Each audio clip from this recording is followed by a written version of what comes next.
Ano nga ba ang pwede nyong mabili dito sa Don Quijote, Japan? Mura nga ba ang mga bilihin dito sa Donki? Yan nga ang ating aalamin at tara, samahan nyo kami mga kaibigang oso at atin ngang pasukin itong Isasaki, Don Quijote, Japan. At bago nga po tayo makarating sa Don Quijote ay syempre kailangan nga po natin ang ating kaibigang oso na si Ate Rensis. Dahil nga po itong Don Quijote na pupuntahan natin ay medyo malayo sa aming lugar kaya dapat ay nakasasakyan nga po tayo. At ayan na nga po, kumuha na ng tigigisang basket itong ating mga kaibigang oso at makikita nyo po mamaya punong-puno yan ng kanilang mga pinang-grocery dito sa Don Quijote. Pansinin nyo nga mga kaibigang oso ang itsura ng loob ng Don Quijote. Talaga nga namang nakakainganyo, napakakulay ng kanilang store. Ani mo nga mga kaibigang oso ay parang ikaw ay nasa palaruan nga lamang at talaga nga namang sobrang dami ng kulay dito sa loob. At talaga nga namang pagpasok mo pa nga lamang ay makikita mo na ang mga presyuhan ng mga bilihin dito kasi nasa taas nga nakasabit na yung mga presyuhan nila. Halos lahat nga ng gamit ay meron dito sa Don Quijote, mga damit, pantalong pang style, pamporma, mga gamit, mga gadgets, ayan may mga bra pa, tingnan nyo naman, napakasi-sexy. Meron na nga rin dito mga pang sports at kung ano-ano pa nga ang makikita ninyo dito sa Don Quijote. At hindi nga rin mawawala ang mga cosmetics at eto nga mga kaibigang oso, natagpuan namin ni Ate Rensis na napakamura ng mga pamango ngayon. Sabi ko nga din kay Ate Rensis ay tamang-tama nga pong pambalikbayan box aring mga nakita naming pamango dito sa Don Quijote. Kaya nga ang ginawa ni Ate Rensis din abay inamoy na nga po ng inamoy lahat ng tester at sayang nga po dahil sobrang mura. At ang gaganda nga rin po ng lagayan or nung box niya, tamang-tama nga po itong pangregalo sa inyong mga pamilya. At kung ikaw nga ho ay naghahanap ng mga mamahalin ay meron din naman ho din yan o tingnan ninyo, mga branded po yan at kayang-kaya nyong bilhin mga 4,990 lamang o tingnan nyo naman. At kung ikaw naman po ay mahilig sa mga laro, eto may mga PlayStation nga rin po dito. Ako nga ho ay nagulat din at namangha, tingnan nyo naman itong mga kamerang ito, kagaganda nga po at aesthetic. Kung affordable TV naman ho ang kailangan ninyo, abay meron nga din ho dito sa Don Quijote mga flat screen na. Nang makapunta naman ho ako din mga kaibigang oso, abay kagaganda ho ng mga AirPod case o tingnan nyo naman o ang cute. Ang pansin ko nga ho mga kaibigang oso sa mga store dito sa Japan ay kid friendly po talaga. Dahil nga po kahit anong tingnan mo, kahit mapasa damit, mga medyas, ayan tulad nga po niyan, puro medyas po yan. Pero grabe, sobrang cute po at hindi po nakakatakot yung mga design. Mura nga din po dito mga kaibigang oso, yung mga panlinis ng mga toilet, ng mga CR, ayan, andyan na nga po lahat. Pati nga po yung mga t-shirt dito ay napakamumura lamang. Wala pa pong 1,000 yen. Plano nga lamang sana namin din ni Ate Rensis ay bumili nga po nung kanilang ireregalo sa akin na kapote. Kaso nga lamang ho, wala kaming makitang kapote kaya ayan, nag-i-stroll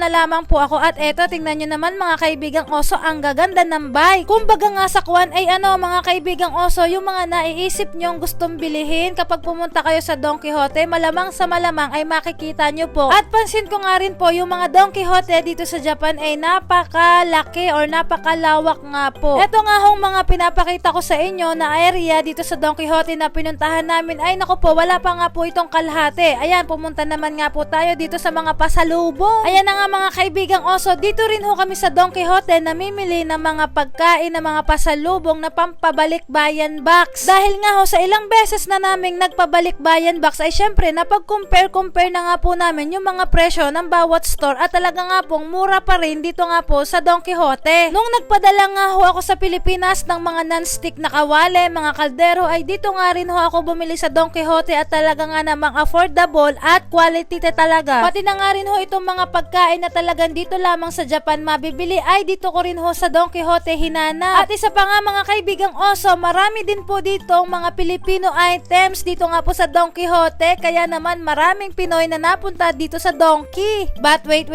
there's more! Bukod nga ho sa mga Pilipino items na matatagpuan nyo dito sa Donki, meron nga rin ho dito mga pailan-ilan na Korean noodles. Kaya nga ho para sa amin ay talagang one-stop shop nga po itong Don Quijote. Talagang muntik pa akong masami doon Ay di rin na nga ho ang ating mga kasama at dito nyo nga sila matatagpuan sa Filipino area. At ayan ho, marami ho silang pinamili ng mga Filipino foods. At kung kayo nga ho ay nagkikrave din itong mga pansit canton ay ari ho, napakadami. Lahat nga ho ata ng flavor ng pansit canton ay meron din sila dito sa Don Quijote. At kami nga ho ay nabudol din ni Ate Jasmine dahil meron nga pong dining hotdog na may Kenny ay ay tikman nga daw po namin. Eh di syempre kami nga ho ay bibili. Bali nga ho, tinatapos muna ni Ate Virgie na pamilihin yung mga nasa listahan bago nga ho kami kumuha nung mga hotdog na wala sa listahan at kami nga ho ay nabudol ni Ate Jasmine. Dahil dito nga ho sa Don Quijote ay marami rin nga hong available na frozen goods. Wari ko nga ho mga kaibigang oso, aring mga frozen goods na tinda ng Don Quijote ay mga imported dahil wala naman silang ganitong mga prutas. Tulad nga ho nito, meron ditong frozen na durian, frozen na langka. Ay di ari na nga ho at kami nga ho ay susubok na ring hotdog na pinagmamalaki ni Ate Jasmine na ring nga hong may Kenny. Dahil ari nga daw hong hotdog na may Kenny ay sikat sa kanilang bayan sa Pampanga, ay di ating itatry. Kumuha nga rin ho ako ng aking uulamin at ari nga hong tilapia, 498 yan lamang, ay di ari na kinuha ko. Ako nga ho ay natuwa at nakita ko ho aring kending hawhaw, ay talaga nga naman balik na yung tiso ang memory eh. At nako nga ho, isa sa hindi mawawala dito sa Don Quijote ay arihong mga inumin, mga